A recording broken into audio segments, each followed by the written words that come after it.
In his second year at the University of North Carolina, the first ever second-year coach to work his way into the coach firing, retiring confidence draft off a 4-8 debut is one Bill Belichick.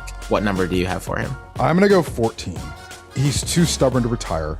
I think they are too stubborn to fire him. Thank you, Lee. Thank you to our Split Zone Duo listeners and subscribers. I'm Alex Kirshner, joined here by my co-host, Richard Johnson. Richard, it is time for the second annual Split Zone Duo Coach Firing / Retirement / Departure Confidence Draft. I'm defending my belt, you know. Well, I think we need to go to the VAR and assess what happened last year, because we do have the results of last year's draft. It is by selective accounting, by one person's accounting. It is 122 to 113. But the VAR has buzzed in. The fourth official has gone to the monitor, and he is reviewing how to assess the 23-point total that was attached, that Alex attached to Kyle Whittingham. And we're all anxiously awaiting what he's going to come back with. You never know. It could be a penalty. It could be a goal kick. We never know. You are incorrigible. Let me run people through the rules of this draft and explain what we do here in the summer during season preview time. Every year, something like 20 to 30, even last year, getting on the way close to 40 college football programs are going to change coaches. Something like 20 and change of those are going to have a coach get fired or retire. The objective of the coach firing / departure confidence draft is to pick out those coaches and get everyone into the swing of things with the coach carousel before it really heats up in earnest later in the year. And the way that we do that is a confidence draft format where we are going to go through this year 27 manually selected coaches. This is a mixture of leftovers from last year's list who did not wind up getting fired or didn't retire, a mixture of guys who just kind of look like things have been getting a little dicey or who were pretty publicly on the hot seat last year. And we are going to assign a point value, with the highest point value from each of Richard and me going to the coaches that we think are most likely to be fired or to resign or to retire from their jobs this year. We are not counting coaches on the basis of them getting hired away to other jobs. There is a Lincoln Riley exception there, because Lincoln Riley could do any number of things, but that's the view. And now know that. Kyle Whittingham counts and counted last year as my most confident pick because we are he waiting resigned from Utah, was a free agent before Sharon Moore was fired by Michigan, and he went there. It's not close, my friend. For FIFA to rule. The VAR is taking all things into account, and eventually they will rule. Have your fun. Anyway, to give you a level set on how we did last year. Last year, we went over 23 coaches. 9 of them wound up hitting and being fired or retiring or resigning. I won with 122 points to Richard's 113. Again, I don't know. Much like the African Cup of Nations, this result is under protest. I'll walk my whole side off the field if I have to. It's it is really a toss-up. Which will be actually adjudicated first? The 2026 African Cup of Nations final between Morocco and Senegal, or the 2025 Split Zone Duo Coach Conference Draft? I brought in the criteria a bit this year because last year we intentionally didn't take anyone who was in their third year or sooner at the school. But, Hugh Freeze wound up getting fired by Auburn, for example. We didn't want to discriminate in that way. The coaches that were on the draft last year, of the 23 that were worth points, were Whittingham, Justin Wilcox, Trent Dilfer, Brent Pry, Mike Gundy, Sam Pittman, Billy Napier, Brian Kelly, and Mark Stoops. This year, I actually think it's a lot harder. I felt lock, stock, and barrel about the top 3 on my list last year. Whittingham, Justin Wilcox, and Trent Dilfer. I felt in different ways, they were all pretty obvious to me that they were coming to the end. This year, I think we're going to make more fools of ourselves. I think that this is much harder to identify dead men walking this year, because I don't really think there is a dead man walking, even if a couple people are pretty close bordering to it. So, Richard, we're going to go through it. You are going to hear 27 coach names during this episode, and we are going to just present each coach in order of seniority at their job, by how many years they've been there. And we're going to each give our point value. Higher number up to 27 means we are picking them first, putting the most points at stake on them going away. Lower value means pretty confident that they are not. We begin with a coach heading into his 28th year at the University of Iowa, Kirk Ferentz. Where do you have him, Richard? I have Kirk Ferentz at a 2. I'll believe it when I see it, man. I'll believe it when I see it. Me too. Well, I have the same theory as you. I have Kirk Ferentz on my list at 10, which is more points than I gave him last year, but that's only because it's been another year. I don't think we're going to know when it happens here. This is just purely educated speculation, as is the case for a lot of, I think, what we're going to be talking about today, with a handful of exceptions. We're not going to know. He looks like he's healthy. He's going to be 71 this year. I hope he is healthy. I don't think that they're going to be bad this year. I'm not sure that they've got another 9 in them this season. They won 9 games last year, but I think we're philosophically aligned on Kirk Ferentz. I just gave him a higher point total because it's been an additional year. A coach going into his 20th year at the Air Force Academy, Troy Calhoun. Where do you have Troy? I have Troy Calhoun at 14 on mine. The other, the same thing that you were kind of saying does reign in mine, which is like the hired away factor. It's an old bit that Godfrey will tell you about, but I have it at 14 now. I don't think he's going to get hired away. I think those days. No, I think those days are gone too. I have Troy Calhoun at 19, so we are close on this one. It's 20 years in the gig. I thought that they'd be better last year after they had gone 4-8 in 2024, or 5-8 in 2020, or 5-7 in 2024. They then went 4-8.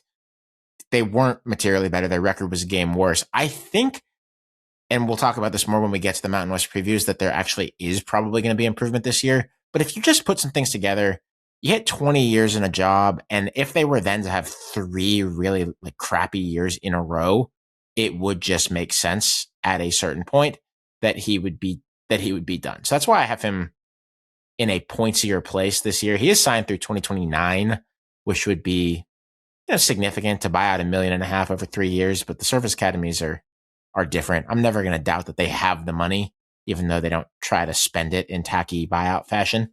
So several things going on with Troy Calhoun. A coach going into his 18th year at Clemson, Dabo Swinney. I have Dabo at a 17 because I do still think they could figure it out. They certainly could figure it out with all the talent involved. Yeah. But if, as I've said on the show, lately, if you figure it out, or if you do right about what you did last year, I don't really know how much more you need to see. I have Dabo Swinney at 13, so I'm giving him a little bit more grace, likelihood of sticking around than you are. But yeah, this is his first appearance on the board, and at some point things end.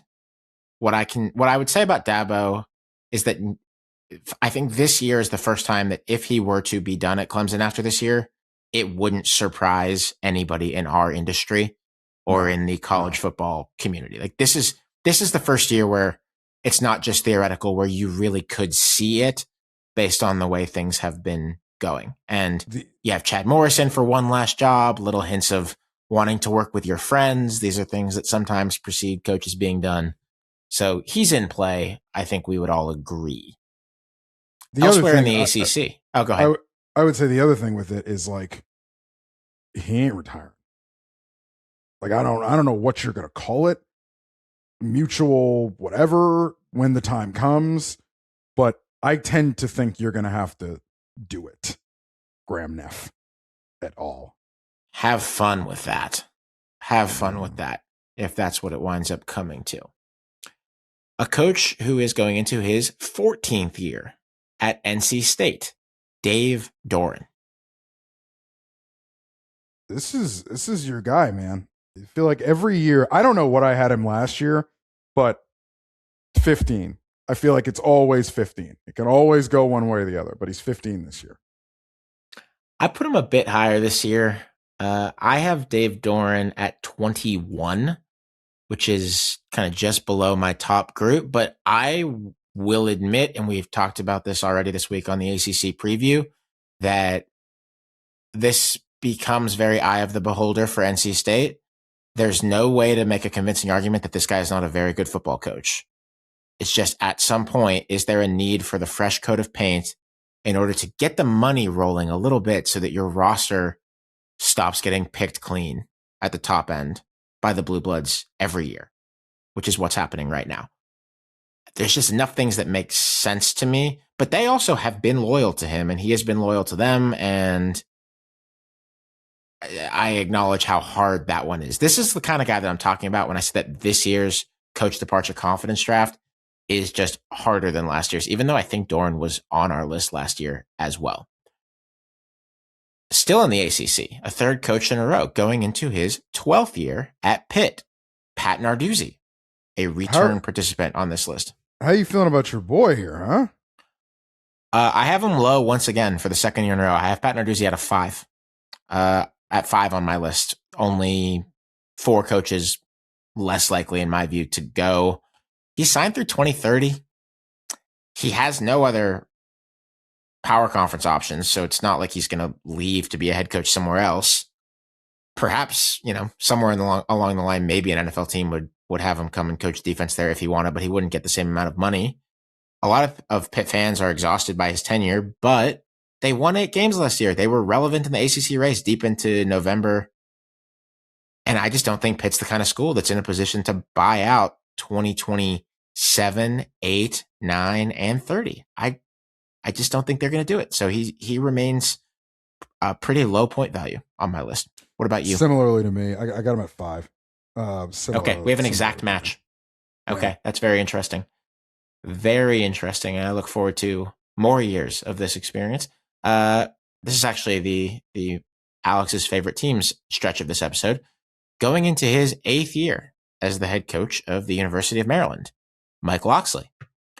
Who Richard, of course, has gotten to know through your work with through the award that Mike Locksley and his group designed to increase representation of Black coaches, has given a lovely award to Richard in the offseason. So, Richard, what have you learned?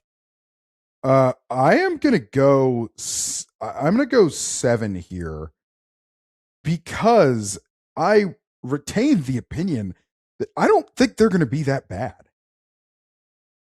I don't think they're going to be that bad either. But as a proud alum of the university, I know better than to be too optimistic about this. I have Mike Locksley at 23. So that's our biggest gap yet by a wide margin. The reason why is that I decided to take a rule into this draft that was, if your school very publicly made a show of how they weren't firing you so that they could save your buyout and put it towards the roster, I don't trust that it's for the long haul.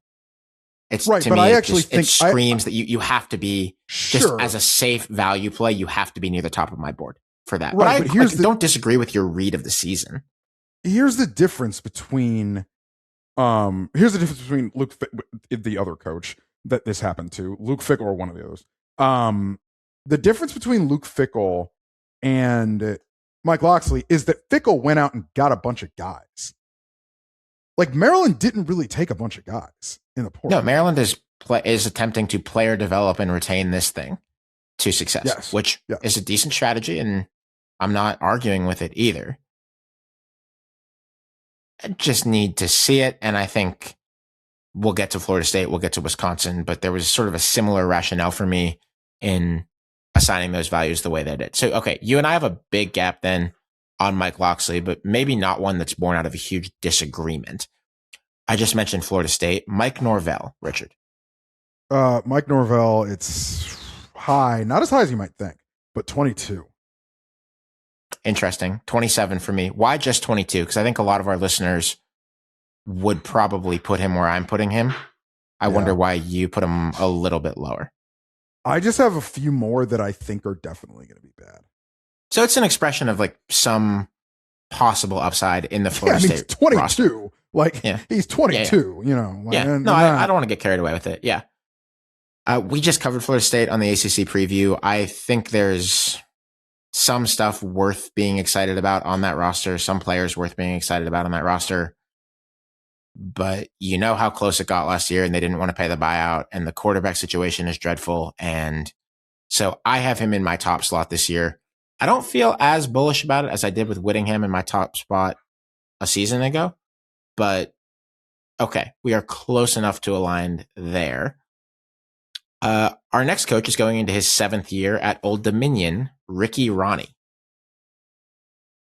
Ricky Rahne, I have at 6.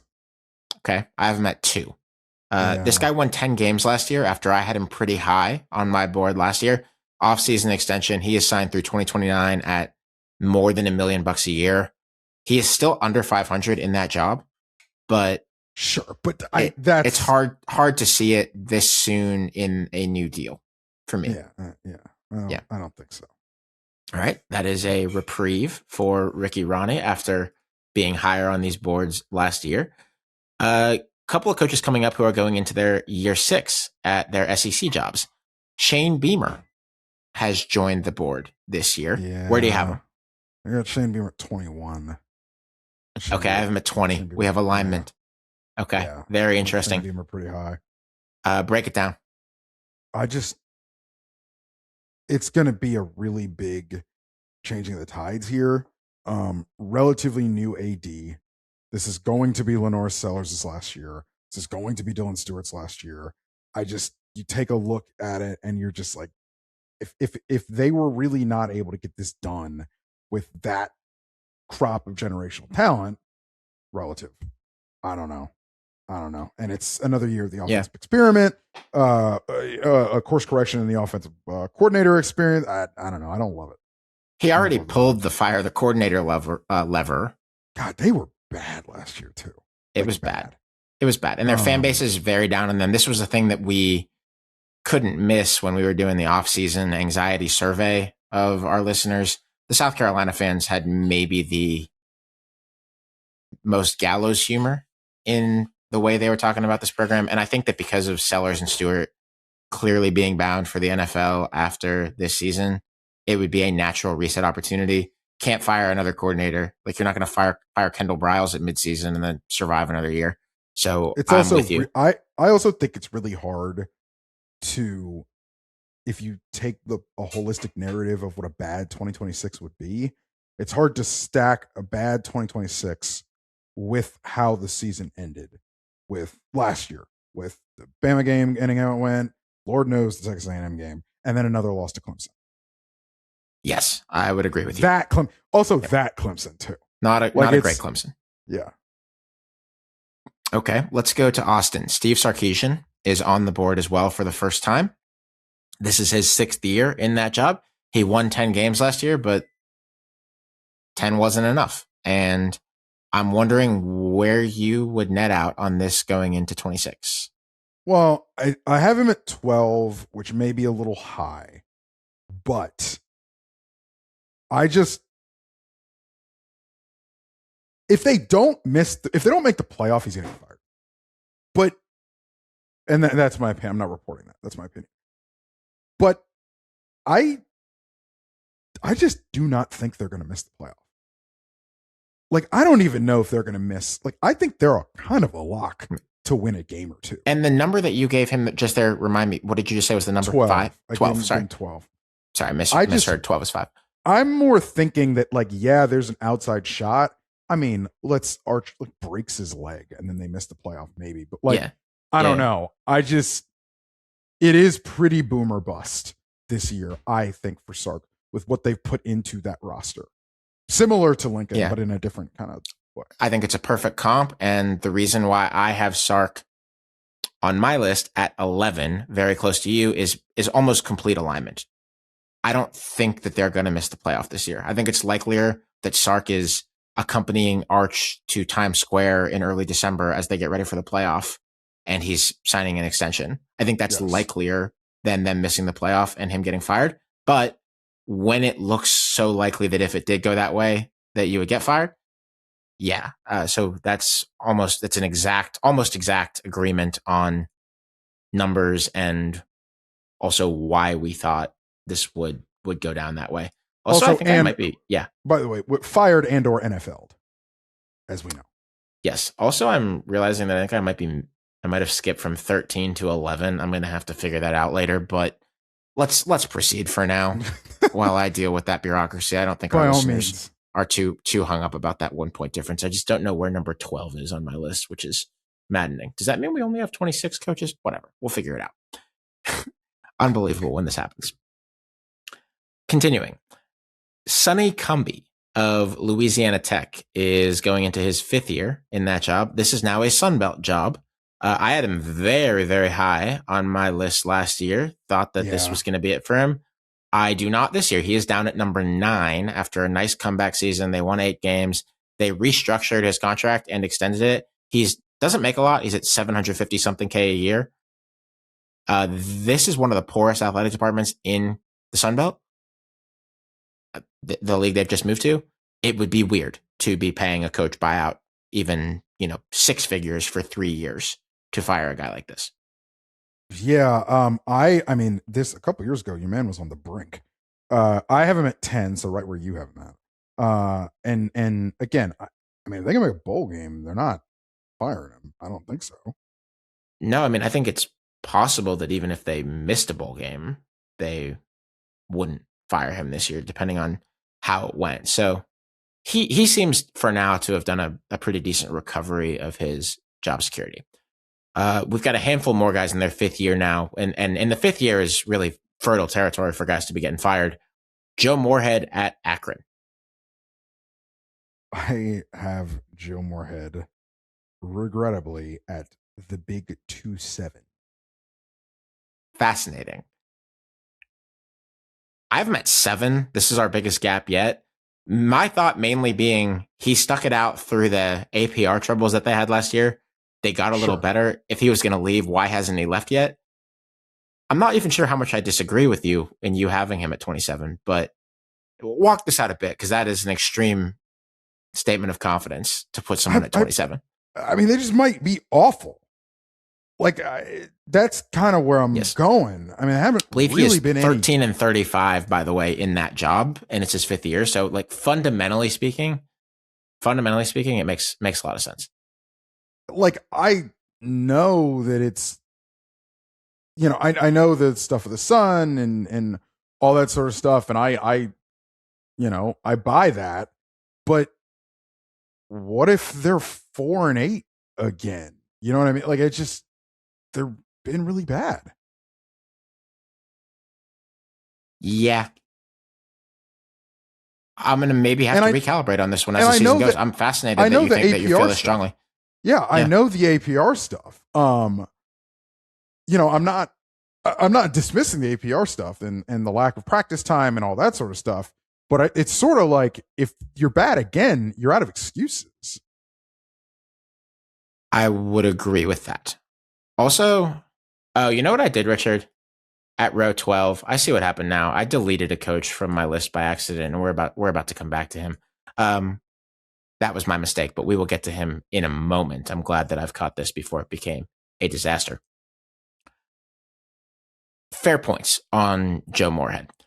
Let's go to Hawaii in the Mountain West. Timmy Chang goes into his 5th year. I got Timmy Chang at 3. I have him at 4, so we agree. Yeah. I think they might be all right. Also, he was extended in the last 2 weeks. Oh, he had been going into his he had been going into his lame duck year this year after a very impressive 9-win season. This is another guy who his overall record at the place is like 400 something winning percentage, but it's been getting better. He took over a dump. He's a program legacy guy. They would have hated to fire him or would hate to if they ever had to. And they've given him some fresh paper. So I have him down at number 4 on my list as well. That is a point of agreement between the two of us. Continuing, Charlottesville, Virginia. Tony Elliott, 5th year there. Another guy, under 500, 5th year, but not under 500 last year. Won 11 games. I tend to believe last year, I think I had Tony really high. I now have Tony really low. I have Tony at 1. All the way down at 1. All I the have him way at down 3. I have him at 3. So we're pretty much agreeing. Extension signed through 2030. Things trending in a good direction, even if I don't think either of us thinks they're going to be as good this year as they were last year. That's still a much better station for Tony Elliott to be in.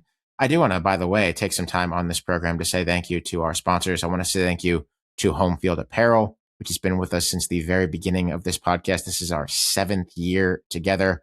Home Field is a maker of the absolute best in the business, in my view, in comfortable, officially licensed, vintage-inspired collegiate apparel. Really thoughtful about how they make their college sports stuff. Put a ton of time into only making something that would make you, as a fan of that school, proud to wear it on your person as you're walking around. It's very much a brand and a company that understands how important the marks and the logos and the team names that they put on their stuff is to you.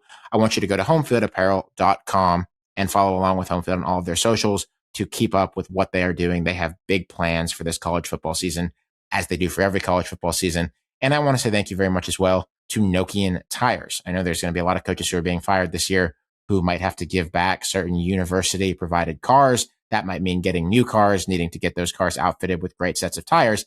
If coaches are in those markets, and I know you can afford the best, I know you can take a lot of care, a lot of pride in getting a tire that performs well, that's durable, that's made sustainably. That's where Nokian Tires comes in. Fired coaches, and even if you're not a fired college football coach collecting a large buyout, I want you to ask your tire dealer about Nokian tires the next time you are in the market for a new set of wheels. I have a great feeling that you'll be very happy that you did if you give Nokian that kind of opportunity. Thanks very much to Nokian Tires. In year 5 with us, it is an honor to have them along with us still on this journey, and you can go along with Nokian on your journeys as well. Richard, this is maybe the big one here. Lincoln Riley goes into his 5th year at USC. He is winning about 2/3 of his games there. He's 36-17 to date. Where are we? It's another one where I find it to be playoff or bust. Yes. However, I guess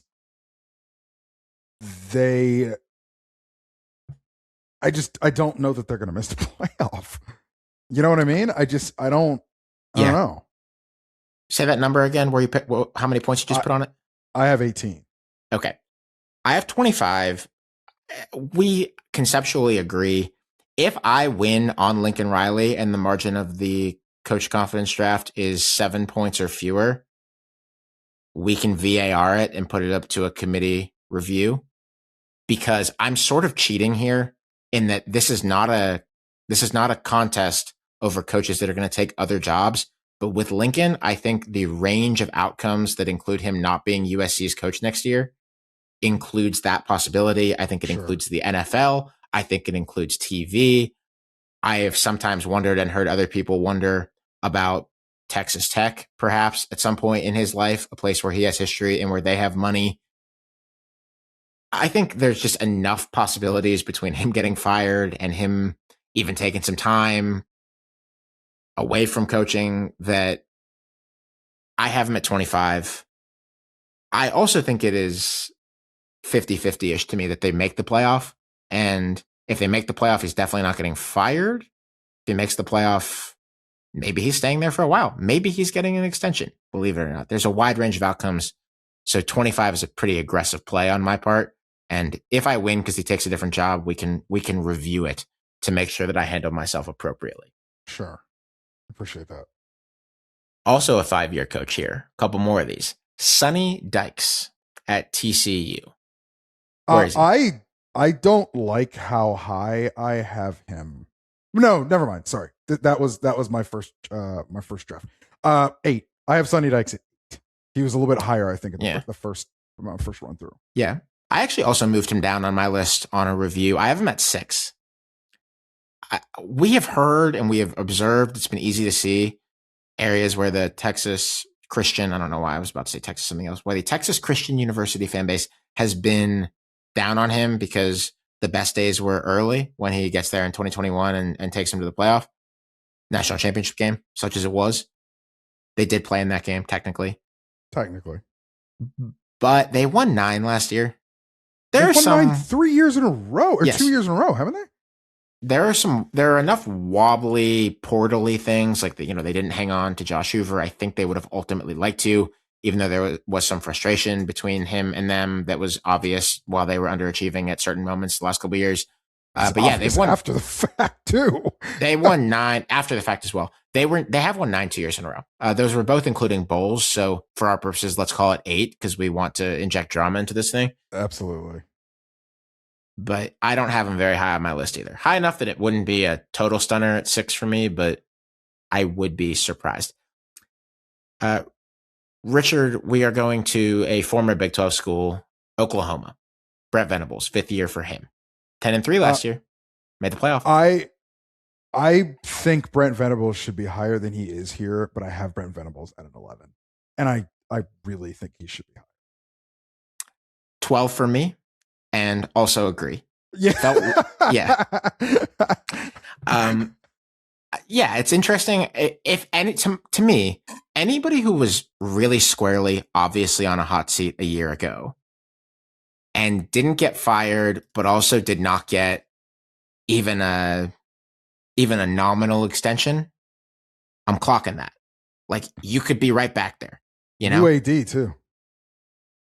Empowered front office setup that seems sort of independent of him. I'm noticing that. I'm also not a major John Mateer believer. I do think they've put a good bit of talent on that roster around him. But yeah, I think middling on these lists is the right spot for him based on our understanding of Oklahoma and his tenure so far. Nice to see some agreement there. Proceeding to Boulder, Colorado.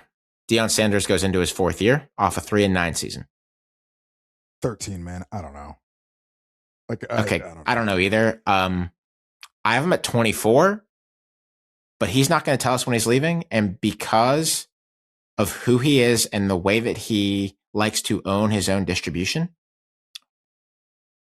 it's a black hole out there in terms of the college football water cooler. Yes. I don't believe anyone knows. I don't know that Pete Thamel and Bruce Feldman, the finest college football insiders in all the land in terms of breaking this kind of news, Brett McMurphy, those guys, I don't know that they know. If they did, they wouldn't whisper it to me. But I don't believe that people know right now when he is going to be done. I put him pretty high on my list because I'm shocked he's still there. And he's had very public health problems. And I think they've gotten enough high floor guys in there this year from the portal that I don't think they can go 3-9 again. But there's also not competitive in the Big 12 upside on this team either. Oh yeah, I mean there's right around what they were last year, upside, or I should say downside. Like it's the floor on this team, in my opinion, is right at, like, Julian Lewis never gets really out of neutral, and he's not able to get it done. And there's maybe the amount of go offense you thought was coming doesn't actually come. The defense is still not great. Brendan Marion said no Jordan Seaton blocking for Julian Lewis. Well, I was about to say, Brendan Marion said that they have better offensive linemen at Colorado this year than he had at Texas 3 years ago, whenever that was. He was at Texas. I don't know, man. I don't know. Okay. We can at least agree that the Deion thing is something of a dart throw, so we'll keep that in mind. Madison, Wisconsin, Luke Fickell goes into his 4th year, sub 500 in that job, went 4-8 last year. 19. I just don't know if they're going to be that good. I mean, despite all of it, who does know that they're going to be that good? Are people saying that they're going to be that good? I don't know, but a portal infusion can flip it. Yeah, man, I might be a little too high with him, but I have him at 26. I mean, it was just so close to a firing last year. Everyone thought they did the thing that on principle makes me put him in my top group, which is the very clear no buyout, money to the roster thing. And it might work, but it just feels like so obviously precarious to me that I had to put him high. So I've got him at 26. I'm not going to be that surprised if they're better and he survives. This is part of why I think this is a harder year to do this exercise than last year. But all right, a little gap there. Jamey Chadwell at Liberty going into his 4th year. They sucked last year. They were 4-8. 24. I think the patience is rapidly It should be with this. Yeah. Okay. I have him at 14, kind of right smack in the middle, but I'm not shocked to hear that you would have him higher. If they do what they did last year, I don't know how long they're going to do this. Yeah. This might shock you, but I'm not particularly sourced at Liberty. I'm not the first guy that they call. Mm-hmm. I'm not really sure why. I haven't been able to pinpoint that. It's obviously one of my goals is to sort of get in tighter with Liberty, but the results have not matched the money.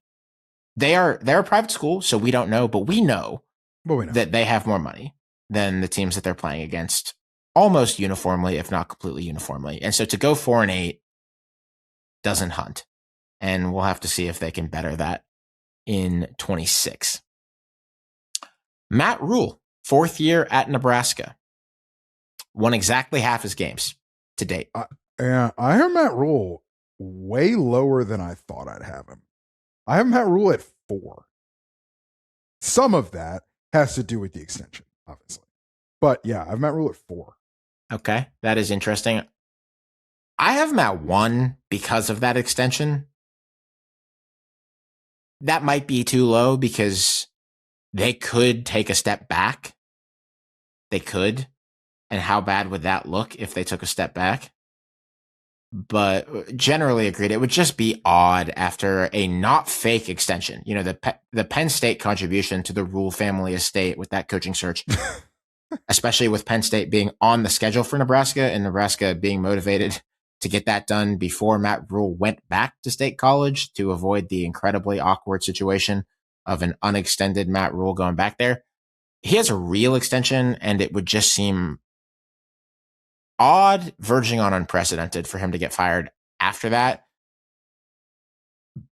But I think the defense is going to be pretty good this year over there. I don't know what they're playing out on offense, though, I will say. Again, for like the 3rd year in a row. Yep. It's a bit curious. I think there are gaps to fill in once we see them play to really know what they're trying to do. I have a feeling you're going to have this one very high on your list. We're going to we are now in the 3rd year or fewer division of this exercise.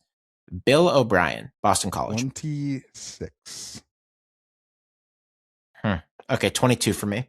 I mean, they might not win a game, an FBS game, which I don't think they did last year. Oh, they beat Circus. Sorry. Yeah. I don't know that they're going to win an FBS game. They're definitely on watch in the candidates of teams that could be the worst in the Power 4 this season. Easy. Now with him, it's also always possible that he could fetch some kind of NFL assistant offer. Maybe not a coordinator at this point, but something. Maybe an assistant then, yeah. Yeah, and I think I would still count him towards this draft anyway because it would be an obvious escape hatch. Kind of similar to what Jeff Hafley did a couple years ago, although obviously it's worked out great for Hafley, and Hafley clearly had more juice because he is now an NFL head coach. God, I forget about that. Yeah, I mean, NFL head coach. NFL is doing a lot. That's a load-bearing term for what the Dolphins are about to be this year. I'll tell you that right now. I don't. Who's their quarterback? Malik Willis. Speaking of Liberty. Oh, actually, that's less depressing than Tua. Okay. Oh, that team is going to be so bad. You want to talk about Ofer against the FBS? The Dolphins are in 0-17 watch. 100%. Wouldn't that be a beautiful symmetry if the Dolphins could have both of those? If they could have a 16-0 or 16-17. Yeah. I mean, the pop full pop the champagne bottle. Yeah. Pop the champagne. Yeah, no bottle. question. All right. Tuscaloosa, Kalen DeBoer. He went 11-4 last year. And as everyone knows, that was reflective of them having a universally agreed, very good season in which everyone felt very good about him coming out of it. I have Kalen DeBoer low, and I have Kalen DeBoer. I think I have Kalen DeBoer too because of general Alabama volatility. And it's like immediate buyer's remorse, like way too low. I have Kalen DeBoer at 9. Okay. I have him at 8. I think it's too low. It might be. It's too low. They gave him an off-season extension. It's the similar dynamic to Matt Rhule. They gave him an off-season extension. Presumably that extension was being talked about and fist bumped on around the time that Michigan was open. Presumably, though it wasn't announced until a while after that. But you know how this goes, man. If they were to be bad. if they were to be bad. I don't think Yes. they will be. I think the quarterback's going to be pretty decent. Well, you feel stronger about that than I do. I said I think, and I hedged with pretty decent. Left myself a lot of wiggle room there. Yeah. All right. At any rate, I have him at 8. You have him at 9. That's leaving the door cracked open. That's so you're saying there's a chance territory for Bama and Kalen DeBoer. Also in a third year, different station of the sport, Scotty Walden at UTEP coming off a 2-10. He's 5-19 in that job. 23. If you can do the math, 2-10 last year means 3-9 the year before. So I just don't. It's just not very. No, not great. I have him at 15, but that's basically because I just decided to put a crop of coaches who are very similar in a pod next to each other in this exercise. And I'm just going to go to the next two guys together, and we can actually take these guys all in a lump. Derek Mason at Middle Tennessee, who went 3-9 last year. Del McGee at Georgia State, who went 1-11 last year. Derek Mason 20. Okay. Del McGee 25. Okay, I have Derek Mason 17, Del McGee 16, Scotty Walden 15. I just made a cluster of them because clearly these are situations that are not going well, and they're in that year where you start to lose mercy if you see no sign of progress. But so you have these guys just a little bit likelier than I do to be canned, it sounds like. Yeah, I think I had a first draft where Del McGee was 27. Wow. Yeah. They're awful. I expected, they are awful. I expected when they hired him. Me too. I don't want to say expected that it would go better, but like, I expected you can go back and check the tape. Thought it was a good hire. Thought it was an interesting approach to take to really get serious about Metro Atlanta prep recruiting and try to be more local. And yeah, he's 5-20 in 3 years. No, sorry, I'm counting one previous game as Georgia Southern's interim coach on his record. That he is 4-20 in 2 years as the head coach for Georgia State. Richard, we saved the best for last. In his second year at the University of North Carolina, the first ever second-year coach to work his way into the coach firing, retiring confidence draft off a 4-8 debut is one Bill Belichick. What number do you have for him? I'm going to go 14. He's too stubborn to retire. I think they are too stubborn to fire him. Yeah. There's some people at the North Carolina Athletics Department who listen to the show. I didn't say anything about the North Carolina Athletic Department. Yeah, I know. I have to get, and I understand that you people, even though you have somewhat important jobs at North Carolina, may not have all of the cards to get to decide what happens here. But if you want to tip us on what's happening with Bill, please feel free to do so. He only has 2 more guaranteed years on this deal. Right. It was a 5-year remember deal. The contract. Yes, the contract.